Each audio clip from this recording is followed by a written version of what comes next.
I'm from Ghana, West Africa. Yes.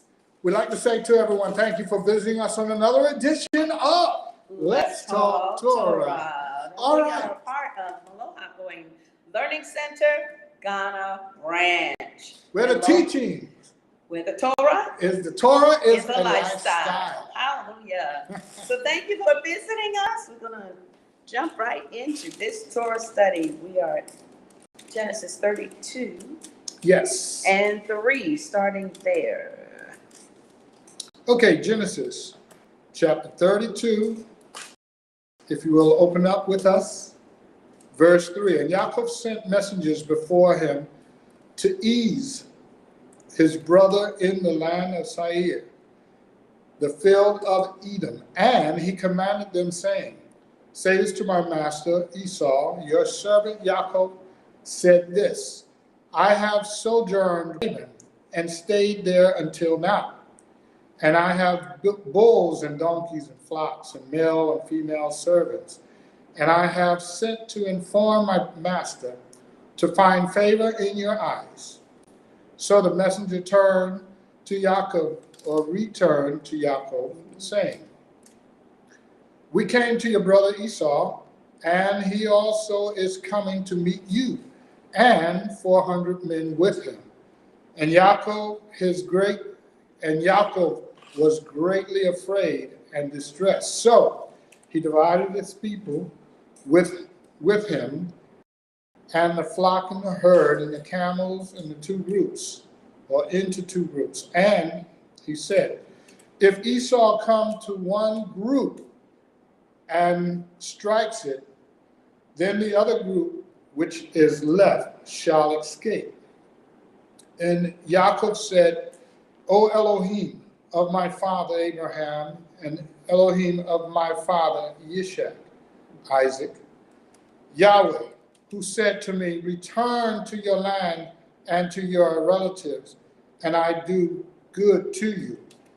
I do not deserve the least of all the loving commitment and all the truth, with the truth which you have shown your servant, for I passed over this Jordan with my staff, and now I have become two groups. Deliver me, I pray, from the hand of my brother, from the hand of Esau, for I fear him, lest he come and shall strike me, and the mother with the children. For you said, I shall certainly do good to you, and shall make you your seed as the sand of the sea, which are too numerous to count. And he spent the night there, and took what came to his hand as a present for Esau his brother, 200 female goats and 20 male goats, 200 ewe and 20 rams, 15, 30 suckling camels with their colts, 40 cows, 10 bulls, 20 female donkeys, and 10 foals. And he gave into the hand of his servants every drove by itself, and said to his servants, pass over before me, and put some distance between drove and drove. And he commanded his first group, or first one, saying, when Esau my brother meets you and asks you, saying, to whom do you belong? And where are you going? And who are these in front of you? Then you shall say, they are my servants, they are your servants, Yaakov's. It is a present sent to my master Esau, and see, he also is behind us. Verse 19. So he commanded the second, and himself spent the night in the camp. And he rose up that night and took his 2 wives and his 2 female servants and his 11 sons and passed over the ford of Yaakov. And he took them and sent them over the stream and sent over what he had. And Yaakov was left alone, and a man wrestled with him until the breaking of day. And when he saw that he did not overcome him, he touched the socket of his hip, and the socket of Yaakov's hip was dislocated as he wrestled with him. And he said, "Let me go, for the day breaks." But he said, "I am not letting you go until you have blessed me." So he asked him, "What is your name?" And he said, "Yaakov." And he said to him, "Your name is no longer called Yaakov, but Esau, because you have striven with Elohim, with man, and have overcome." And Yaakov asked him, "Please, let me know your name." And he said, "Why do you ask about my name?" And he blessed him there. And Yaakov called the name of the place Peniel, for I have seen Elohim face to face, and my life is preserved. And the sun rose on him as he passed over Peniel, and he limped on his hip. That is why the children of Israel to this day do not eat the sinew of the hip, which is on the socket of the thigh, because he touched the socket of the thigh of Yaakov in the sinew of the hip. Hallelujah. All right. So let's go ahead and dive into discussion on this one, our midrash, which starts with verse 3. And we can see where Yaakov now is in distress because his brother is coming to meet him, but not in a brotherly way. He has 400 armed soldiers with him. And, these are soldiers of Esau. Right. And he thought, well, in order to appease my brother, I'm going to send him some gifts. And as he began to divide up his family into two sections to send them on, he fell asleep. And so what he told his servants, he said, "Look, I want you to go before me and keep space between groups. As you go, if you should see my brother Esau along the way, say to him, my brother is coming, and he has even more gifts for you coming behind me." And so basically, with, let's see, Joseph is not with them. So we can safely say the 11 sons are split up, because we know that actually 10 sons, because I think this is where we read that Rachel dies along the way, but we'll get there. Just kind of going off of memory. Yeah, I'm thinking. No, I think that's later on. But either way, we'll get there. Right. So let me not Because it says further down, there are 11 sons. So Benjamin is not born yet. It's just 11. Right. So if this is the 11, that means she dies in this event as they're traveling. Because he is born when she dies, and she desires to call him son of my suffering or distress. Yes, Ben-Oni. So, but we of course, and I'm a little bit ahead. Just kind of giving a basic summary on what this chapter and the coming chapters look like. And verse 7 says, Yaakov was greatly afraid and distressed. So he divided the people that were with him and the flocks and the herds and the camels into two groups. So right there we see where he divided them into two groups. What is the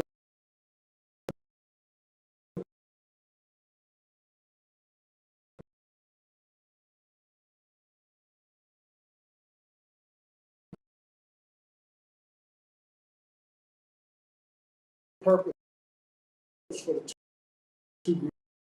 Son in the Behind. back, Yes. and he put Leah And her and servants Zilpah up front. in the front, but he put Rachel and Bilhah in the back, so that they would, in his mind, if the first group was taken out, he would still have the second group of his family. But also, looking at this, because his name, we don't get into that part until a little bit later in the reading.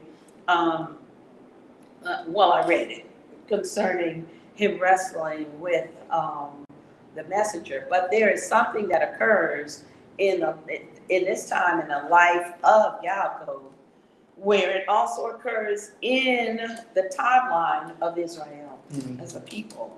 And we know that was in 70, what was it, about 992, when it occurred with split of the kingdom. That's 922. 922. After, because the David died. right, because the northern kingdom is taken into captivity, 722. It was about 200 years before that northern kingdom split from the southern kingdom. And we see that whole thing with Rehoboam and Jeroboam taking over the northern and southern kingdom. But as the prophecy comes, Solomon, and says that your kingdom is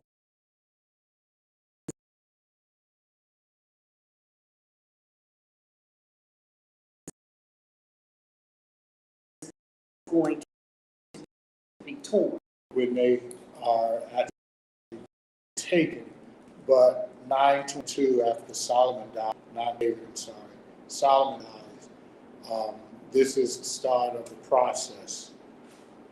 200 years later, they're in captivity. They're in captivity, and this is like a prophetic picture of that, with Yaakov's family being separated, split into two in the wilderness because of what? His enemy. So it's the same issue with the kingdom of Israel, and they get split up and then taken by the enemy, the northern kingdom and then the southern kingdom in years later, 586, they're taken by the Babylonian king. So I was just just going into that little piece to see how his life prophetically had Israel's life. And we like to say, welcome to our guests. Thank you for visiting us. Thank you for sitting through tonight's Torah lesson. Okay, so looking at verse 8 goes a little more into the explanation. And he said, if Esau comes to the one group and strikes it, then the other group which is left shall escape. And Yaakov said, O Elohim, my father, Abraham, and Elohim of my father, Yishak, Yahweh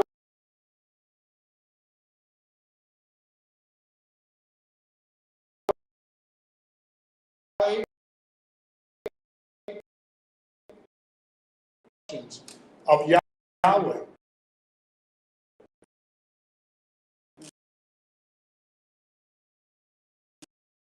It's time to leave. And remember the conversation away without me even saying goodbye.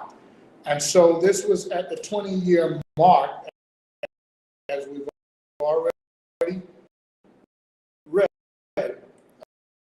these 20 years, you have prospered through my hands, through the hands of Yahweh, and now is the time for me to go. And basically say it, but this take your family, possession, and go. And so now, as they were leaving, years, but Laban is also because he had his idols. Right. Their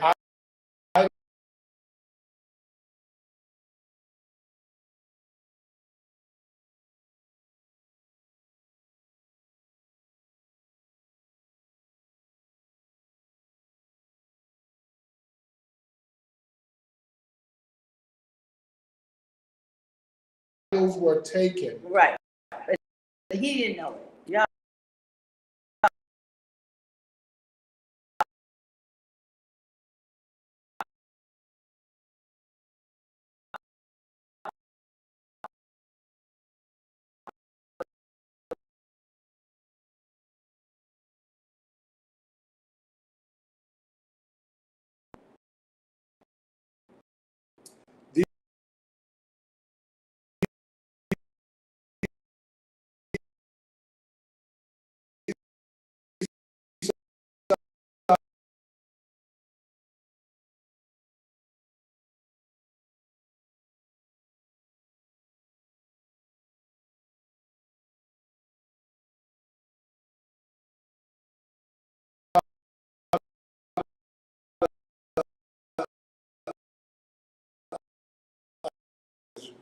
He is giving them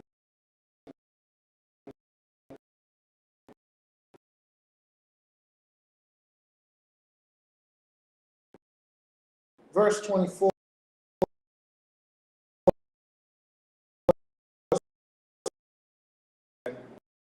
The break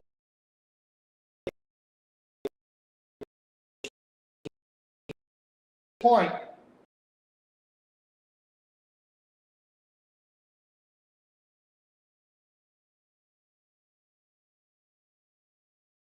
stone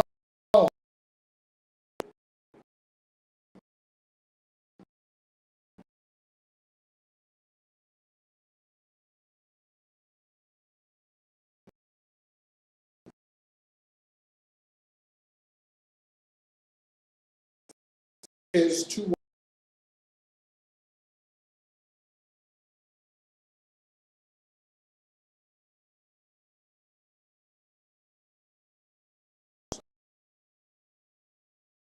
and he took them over.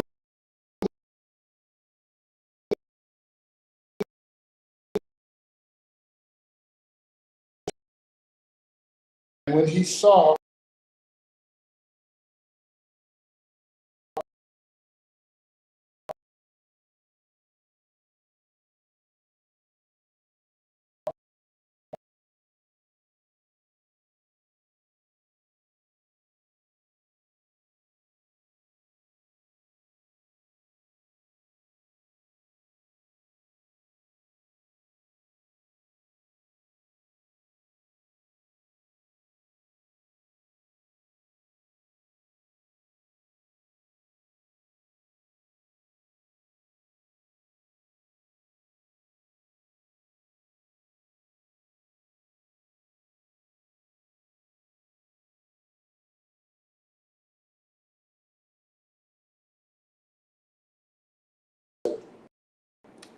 and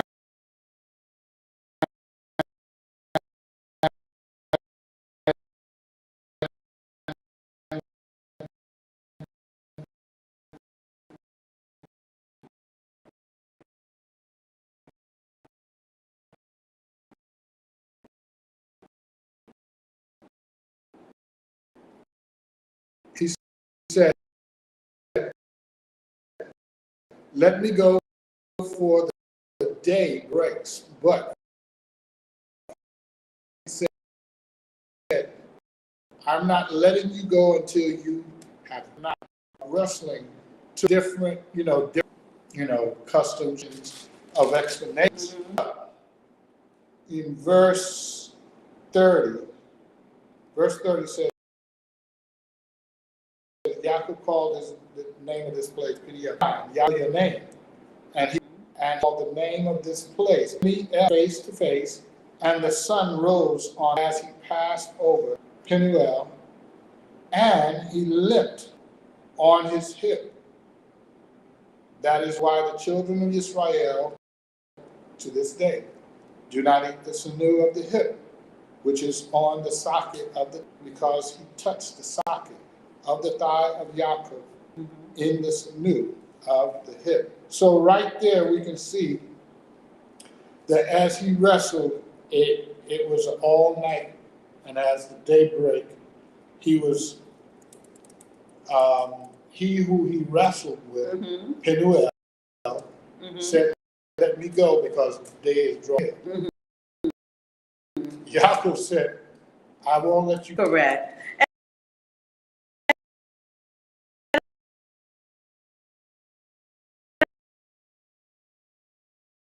I just want to say to our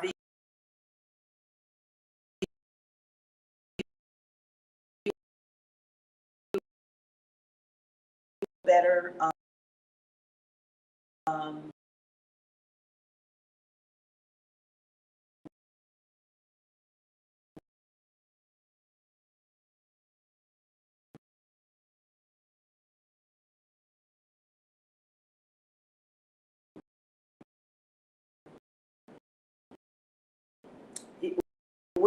we are on YouTube also.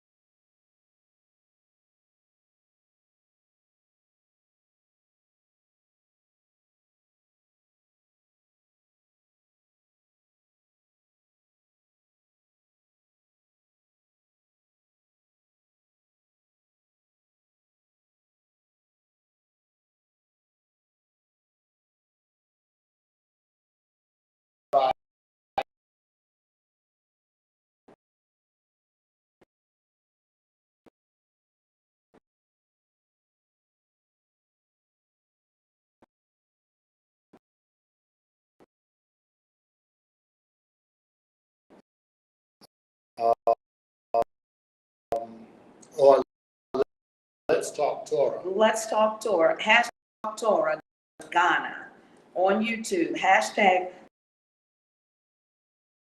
Give it a minute. So as we were saying,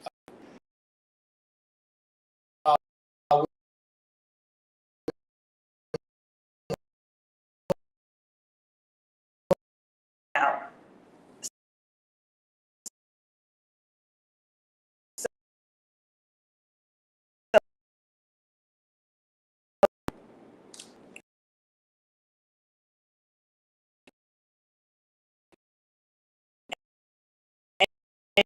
And hopefully we can get through the Torah. It will be archived.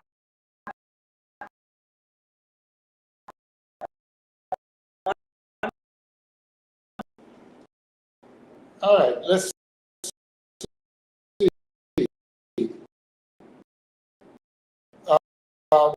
One thing I think before we go into 33, where it says 20 alone, Yaakov was able to see him, and it was a man. So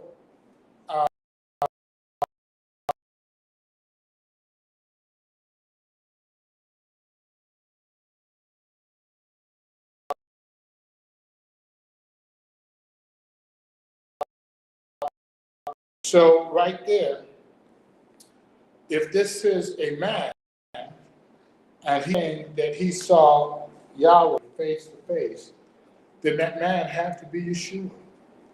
So I just wanted to point that out, that what Yaakov saw, he know what he saw, just like Abraham, when he saw three men, Right. and he spoke to one as Yahweh.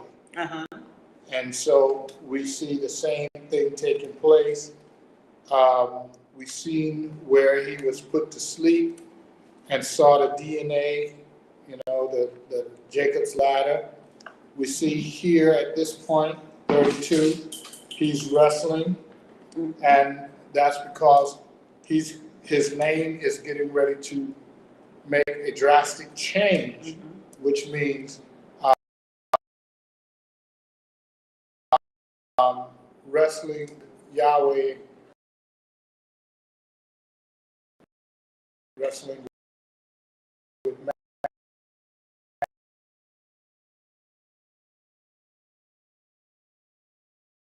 man and over. And so,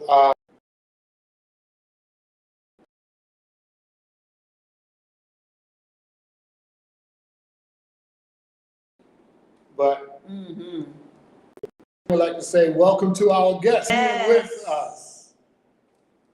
Archived. They're forever on YouTube. Hashtag Let's Talk Torah Ghana.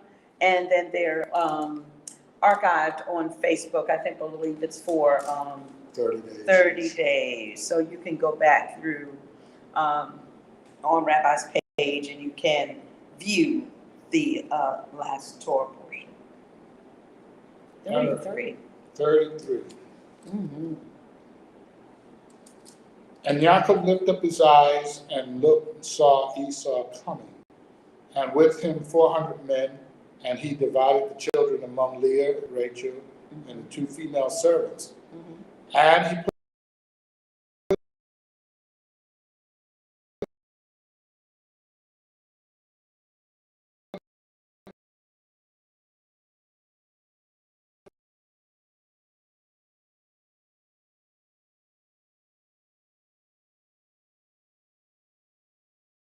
the female servants and his brother.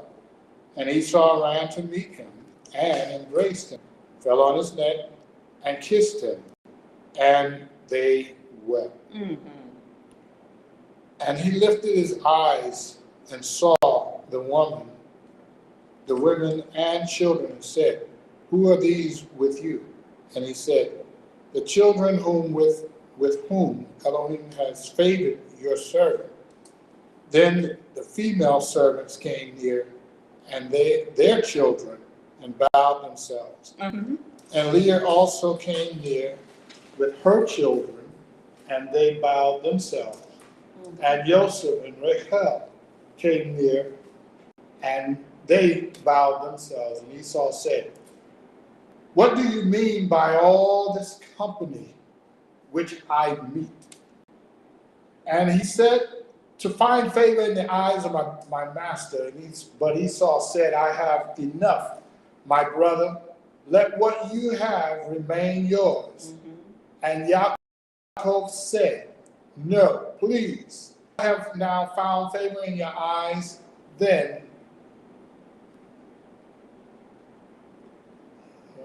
let's see. Receive. I lost the verse. 10. Okay.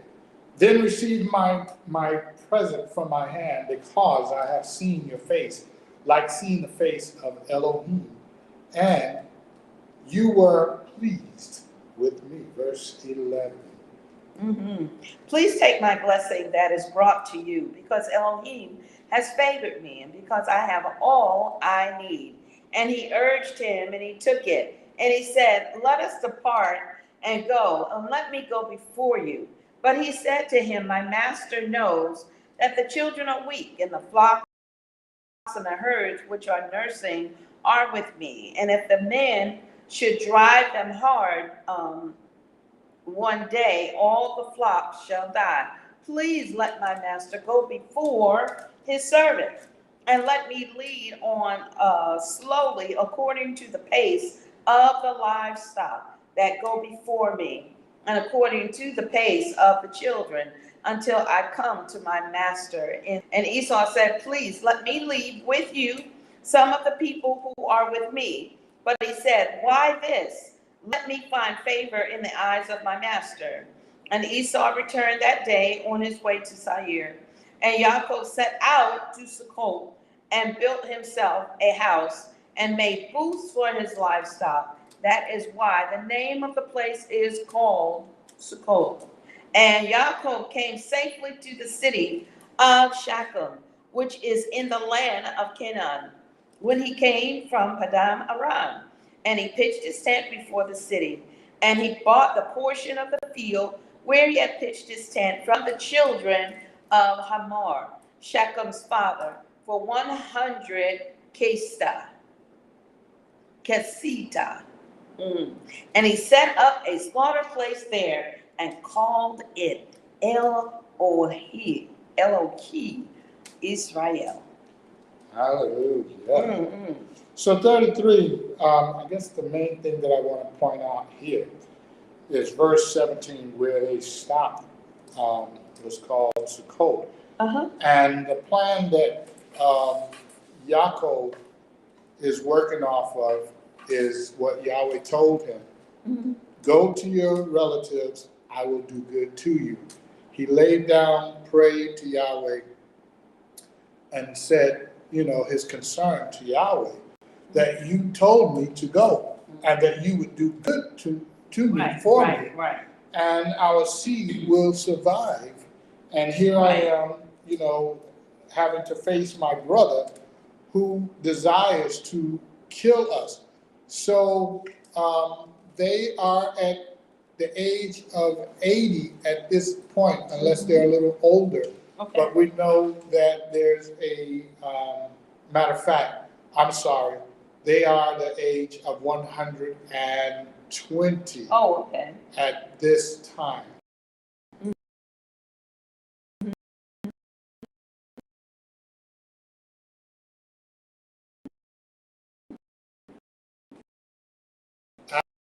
Actually,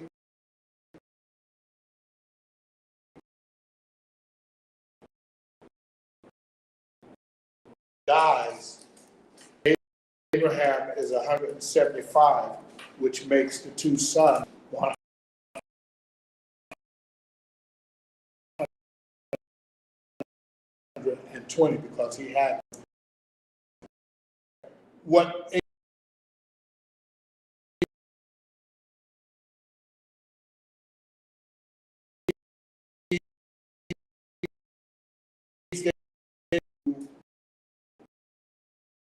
killed his brother, and whoever he had with split his family into parts, and gifts go ahead of him to appease his brother, to say, look, forgive me with your brothers, you know,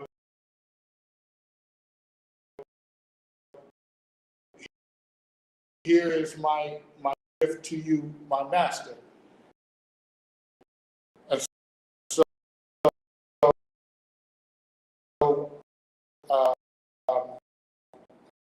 he spoke his concern to Yahweh, that he came with his staff, given the family.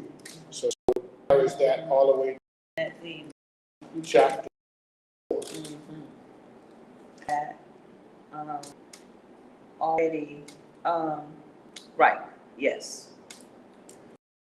Well, there is one thing I also want to mention, that the reason his brother's heart changed is because of Yahweh. He was visited, right? Yahweh did visit him, Right. and told him, I will destroy you, Yeah. and all. Pretty much. Don't touch.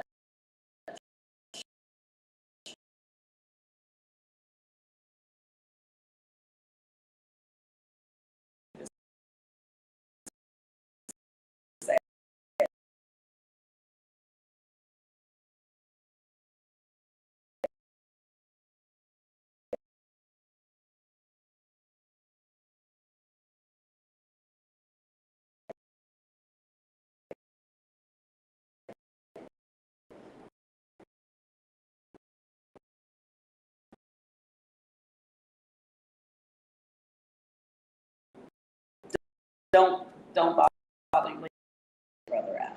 But It Yahweh was pretty sent, clear he wanted to take his brother out. Yahweh sent his messengers to convey a message. Don't speak either good or bad to him, because if you do, then I will take you and all your men out. Absolutely, because the messenger he sent to him, there was a mighty army of messengers behind him saying, you mess with Yaakov, this is what you're going to get. Exactly. And what they saw had multiplied. They saw, I think they saw 4 messengers, and it looked like either 4,000 or 8,000 an army. I can't remember which, but from the book of Jasher, it is numbered there where what he saw was much more, and it scared them tremendously that we see the result. Instead of anger, he runs, hugs, and kisses his brother. Yeah, because it's like fear now. Yes. Esau, the mighty warrior, is now saying, I better back down. Right. Because I don't want no beef with the God of Isaac and Jacob. So I'm going to love on my brother and let him go on his way. So let's go ahead 34. and, yes.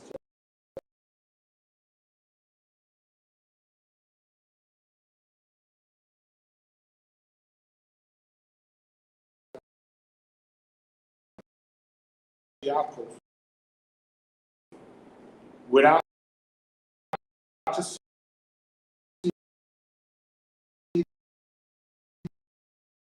the daughters of the land, and Shecham's son Hamor the Hivite, prince of the land, clung to Dinah, the girl, and spoke to his father Hamor, saying, take this girl from me for a wife. And Yaakov heard that he had defiled Dinah, his daughter. Now his sons were with his livestock in the field. So Yaakov sent or kept silent until they came. And Hamor, the father of Shechem, went out to Yaakov to speak with him. And the sons of Yaakov came in from the field when they heard it. And the men were grieved and very wroth, because he had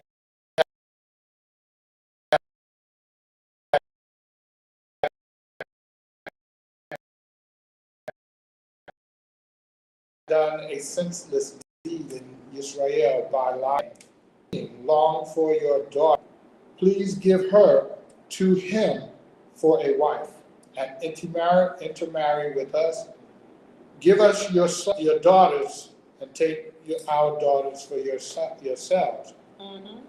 And dwell with us, and let the land be before you. Dwell and move about in it, and have possession in it. And Shechem said to her father and her brothers, let me find favor in your eyes, and whatever you say to me, I give. And ask me a bride price, and give me so high, and I give according to what you say to me.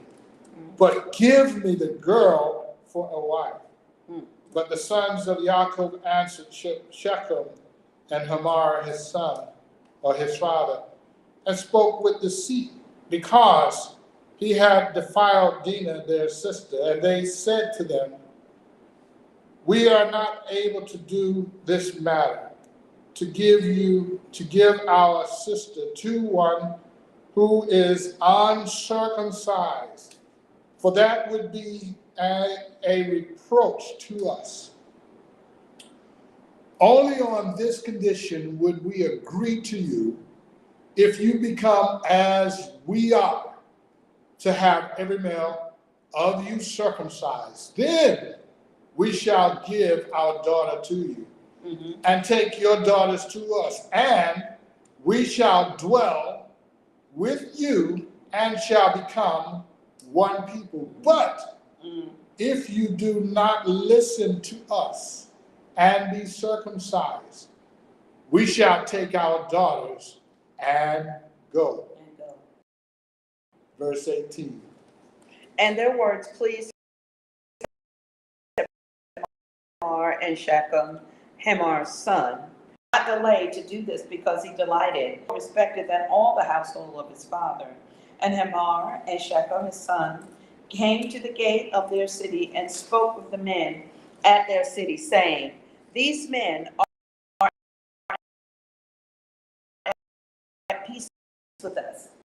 So let them dwell in the land and move out in it. See, the land is large enough for wives, and let us give them our daughters. Only on this condition will the men agree to dwell with us, is to be one people. To be one people. If every male among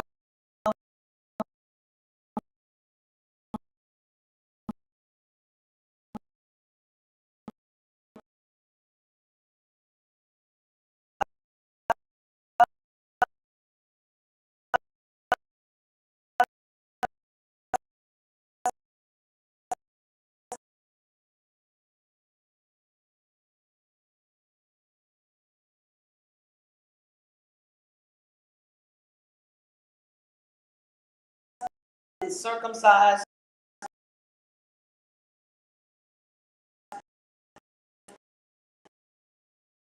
boldly among the city, and with the edge of a sword, and took Dinah from Shechem's house and went out. The sons of Yaakov came upon and plundered the city, because they had defiled them, and that which was in the city, and that which was and their wives, and they took captive, and they plundered all that was in the houses. And Yaakov said to Shimon and Levi, you have troubled me by making me a stench among the inhabitants of the land, among the Canaanites,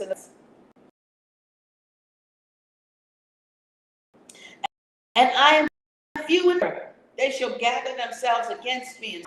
But they said, should he treat our sister like a whore?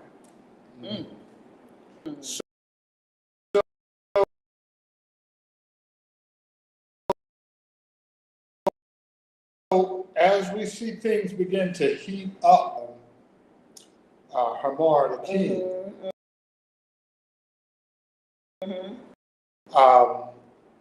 whereas in that Shechem, the son, saw delight in Dinah. So let's kind of look at the summation here, where there's 11 sons, which includes Joseph being young because he's now with them, and Benjamin not born yet.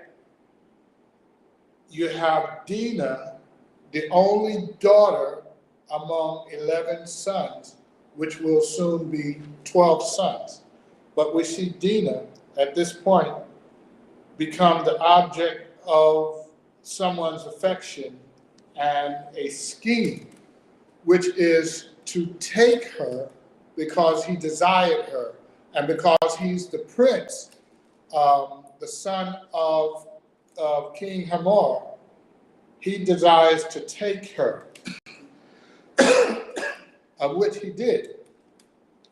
He took her, and the scripture says he humbled her. Basically, he had his way with her. But it wasn't that he just did it and, wanted to release her and say, go. But he wanted to take her for a wife, but he went about it the wrong way. The wrong way. He took her first and said, now I will pay the bride price. Right. Whatever it is, charge me the highest amount, right. I will pay it. Right, but that was the wrong way to do it. There's Exactly. protocol. There's protocol. You go to the father and you tell the father that you would like to have his daughter's hand in marriage. You don't rape her and then say, now that I've humbled her, I want her as my wife. Mm-mm. Wrong way. Wrong way.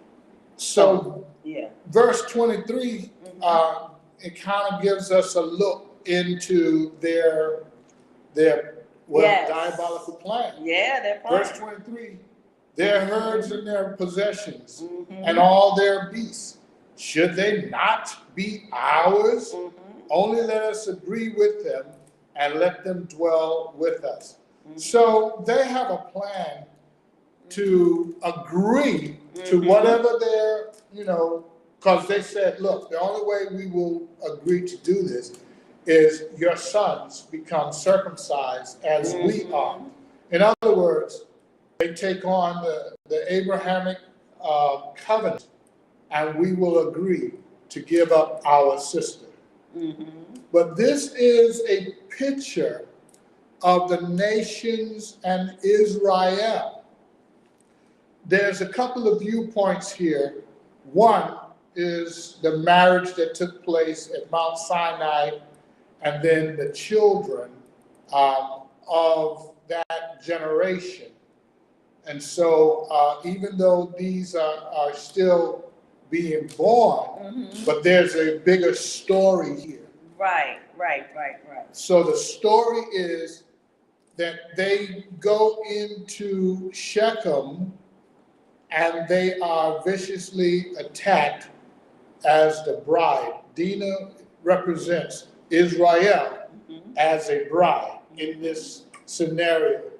She is taken and she is then requested to become a bride. Mm-hmm. But not that Yaakov sends his two sons. I looked at why would only just the two sons? Number one, truth has been established that Yahweh, there's two witnesses that will also come to get back his bride Right. in Revelation. So the brothers who are standing up for their sister, they came up with a plan. 3 days, we'll slaughter them off because they had a crooked plan anyway. Yeah. Yahweh revealed that to them, and so they had a plan to counter their plan. Mm-hmm. Exactly. And take back their sister. So only two of them, verse 25 tells us that Shimon and Levi went to battle. Right. And the thing of it is, to go along with that, is that, like you said, number one, it was a plan. It wasn't like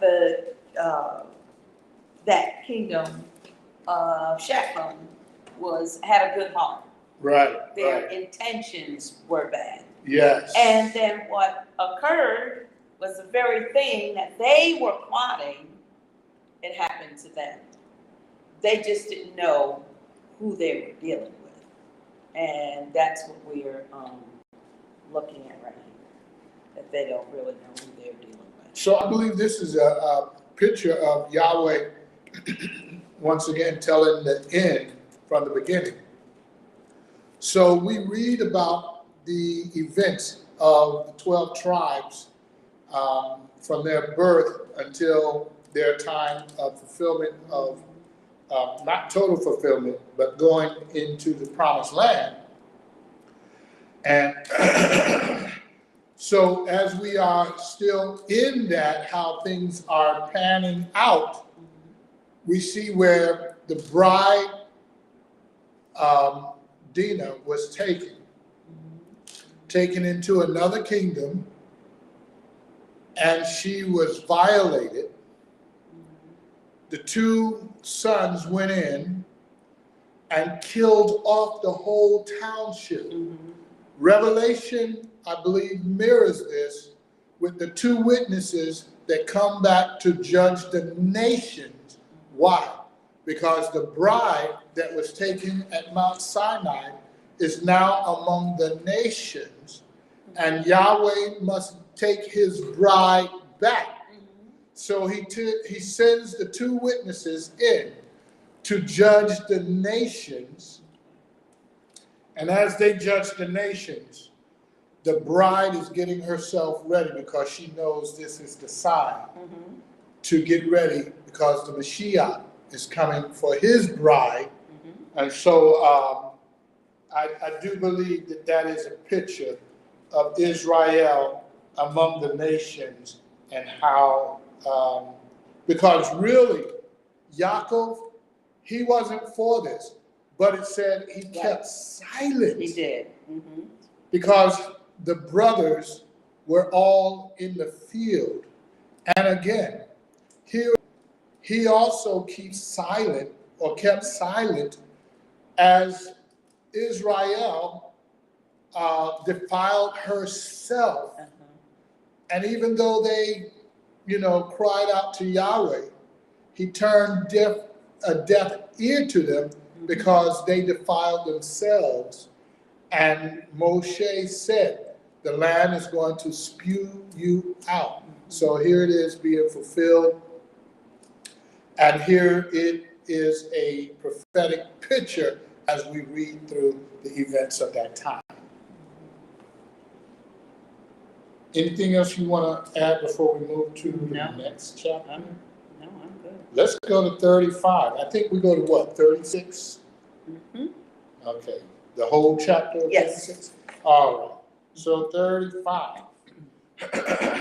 I truly love how we can identify things that we're either going through that has already happened, but we can look at it and know that Yahweh is getting ready to rescue Israel.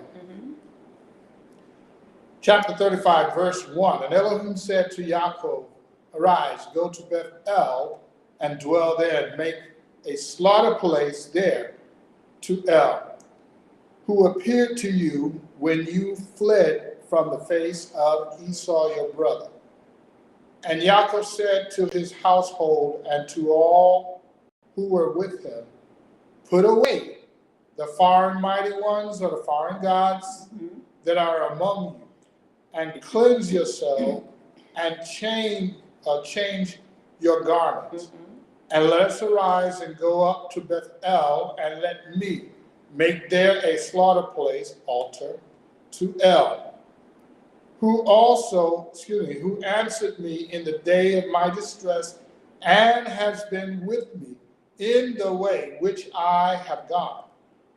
So they gave Yaakov all the foreign mighty ones which were in their hands, and all their carriers which were in their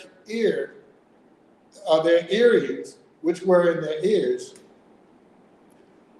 And Yaakov hid them under the timber tree, which were near Shechem, and they departed.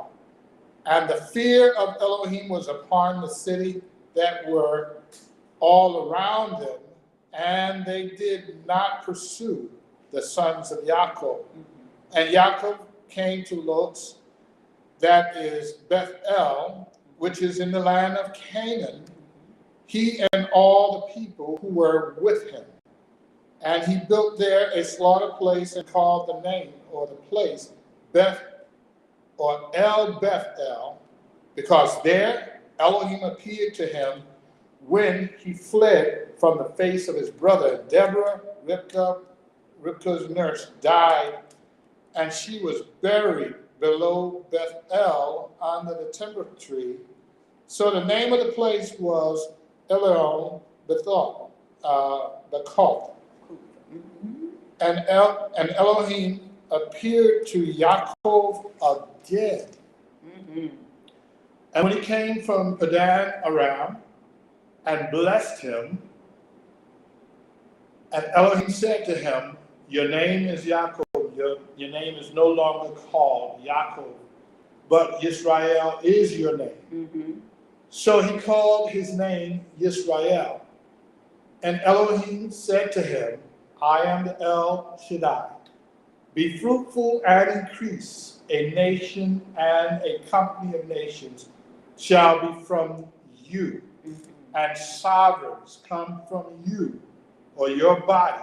Hallelujah. And the land which I gave Abraham, Yishak, I give to you, and to your seed after you, I give this land.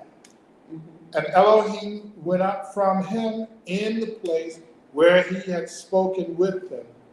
And Yaakov set up a standing column in the place where he spoke or had spoken with him, a monument of stone. And he poured a drink offering on it, and he poured oil on it. And Yaakov called the name of the place where Elohim spoke with him, Beth-El. Then they set out from Beth-El, and it came to be, when there was but a little distance to go to Ethra, that Rachel began to give birth, and a great difficulty giving birth. And it came to be, as she was having great difficulty in giving birth, that the midwife said to her, "Do not fear, for it is another son for you." And it came to be, as her life was going out, for she died, that she called his name Ben-Oni. But his father called him Ben-Yamin. 19.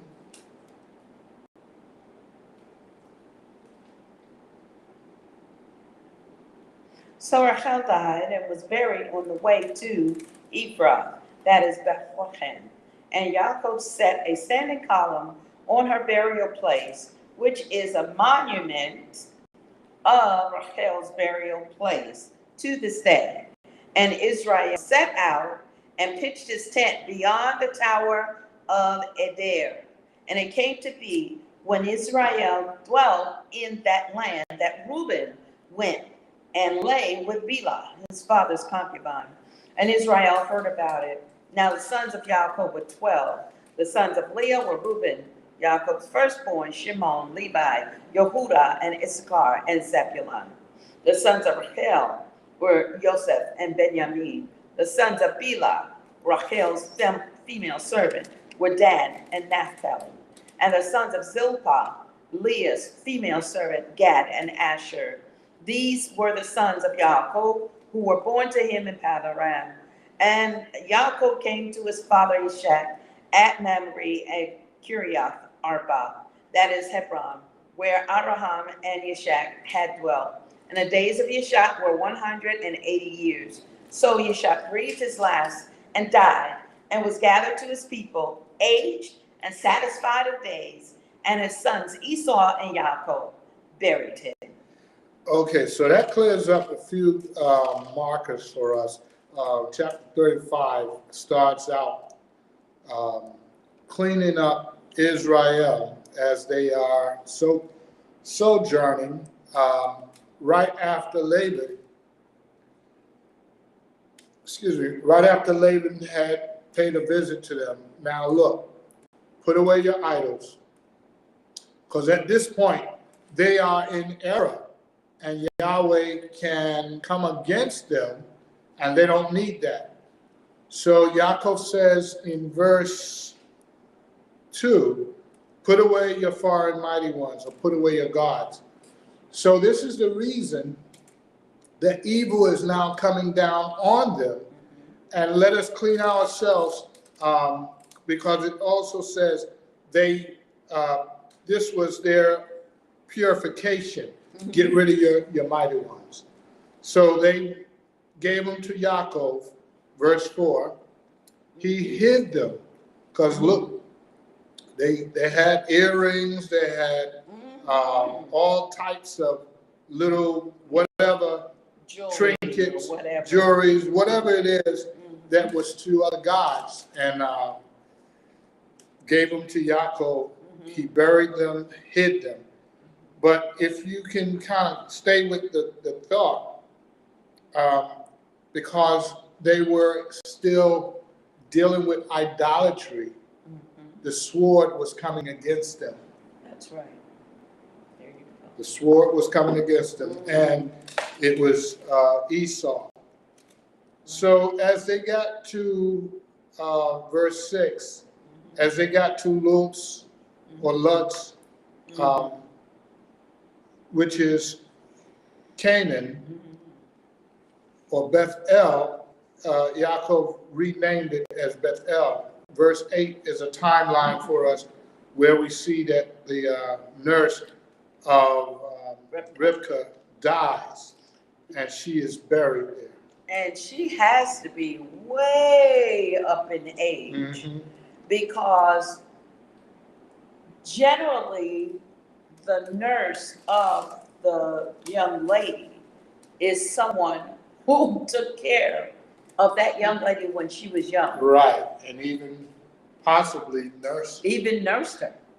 So this woman had to be way up in age, because we're talking about Yaakov being 120 years old. 120 years old. So that's how we know, because the 180 shows up. So we're talking about his mother's nurse.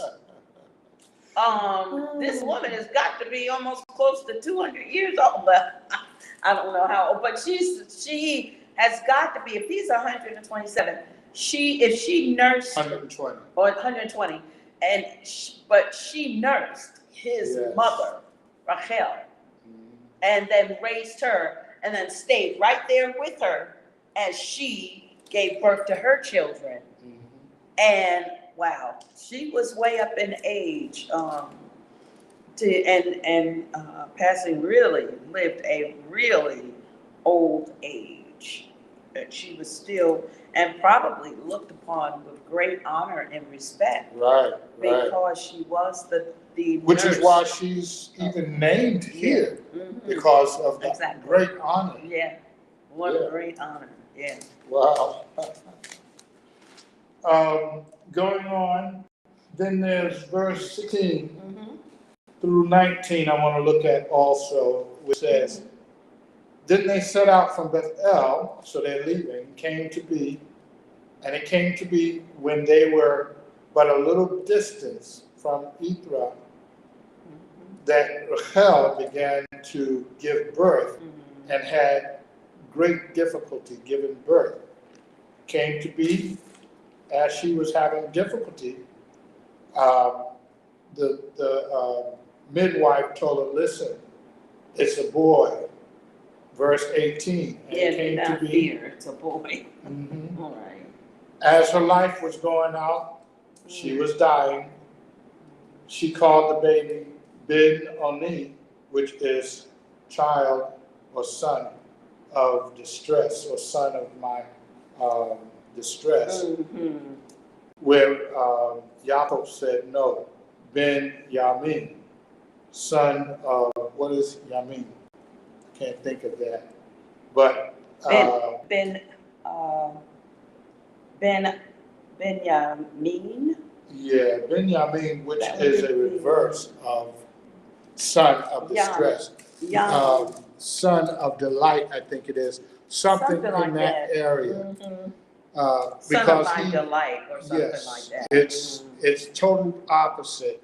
And we see Yaakov's belief kick in right there. Even though his wife is dying, he's not, accepting the name of distress. Verse 19, so Rachel died and was buried on the way to Ithra. That is Bethlehem. Why is that important? We can think of another great event, which means house of bread. So Yeshua is later on, very, very much later on, will be tied to that very city as well. So we see where Rachel marks the spot, and this would be actually Jerusalem. And if I remember correctly, this is east Jerusalem, where she is buried to this very day. Mm-hmm. But the site is in the hands of Palestine. Palestine. Mm-hmm. And they do allow on certain occasions for others to come and do site visits. Mm-hmm. But again, it is in the hands of Palestine. Right. Let's see, is there anything else? Verse 27 says, and Yaakov came to his father Yishak at Mamre and Kiriath Arba, that is Hebron, where Abraham and Yishak had dwelt. And the days of Yishak were 180. So Yishak breathed his last and died, and was gathered to his people, aged and satisfied with days, and his sons Esau and Yaakov buried him. So Esau and Yaakov buried him. If Yishak is 180, he gave birth to the twins, Esau and Yishak. Esau and Yaakov at age 60. If he is 180, that means they have to now be 120. Okay. So that is factual, scripturally proven. All right, so last chapter is more genealogy. I guess we can kind of go through to see what we need, but we'll wrap it up with the last chapter, chapter 36, and it is 43 verses in genealogy. Mm-hmm. And so basically this is going to be a lot of Esau's family, of which we'll move through rapidly, and looks like the whole chapter is Esau. Mm-hmm. It is. It gives a breakdown of Esau's family. Yeah. Just lineage. wanted to make sure it was none of. But I wanted to bring in Benjamin, Uh-huh. son of the right hand. I knew there was something concerning people, person, or but a son of the right hand. Son of the right hand. Yeah. Right hand is also, the right hand also means power and authority. Right. Mm-hmm. Blessing. Firstborn blessing. Yes. Well, he's actually the second son, but The son of the, but a right hand, a son and a right hand denotes a blessing, a special Yes. blessing. It is. You're correct. It is usually given. Mm-hmm. It's supposed to be given to The eldest son. the oldest son, but here it is being passed on to Benjamin. And so he will get 5 parts greater than his brothers. So, all right, so Esau. Yeah. let's look at Esau's generation, chapter 36. So Okay. Genesis chapter 36. I'm kind of going to just float through it. Yeah, because it's really all. Yeah, it's all genealogy. But I'm just going to kind of float through and just give, some important pieces. Verse 1. This is the genealogy of Esau, who is Edom. Esau took his wives from the daughters of Canaan, and their names are listed. And as those names are listed, we know that he also had some wives from Ishmael. So he took wives because that's plural, that's at least 2. 2 daughters of Canaan. We know that he had wives from Ishmael. That has to also be plural, that is plural, So that's also another 2. And we know that he took other wives beside those. So you have from Esau, who has now connected to Ishmael, and verse 8 says, so Esau dwelt in Mount Seir. Esau is Edom. Important because when Yeshua returns in Isaiah chapter 63, we will notice that Yeshua will go against Edom once again. We see where Moshe went against Edom. David went against Edom. Yeshua returns and he will go against Edom. But that land is important, Seir, because he would give it to some of the children of Israel, as it is in the book of Jude. And moving through, verse 19 says, these were the sons of Esau, who is Edom, and these were their chiefs. So they have listed a number of chiefs. The daughters were listed also that were married and had children. And basically, it gives a genealogy, different ones born, different ones died.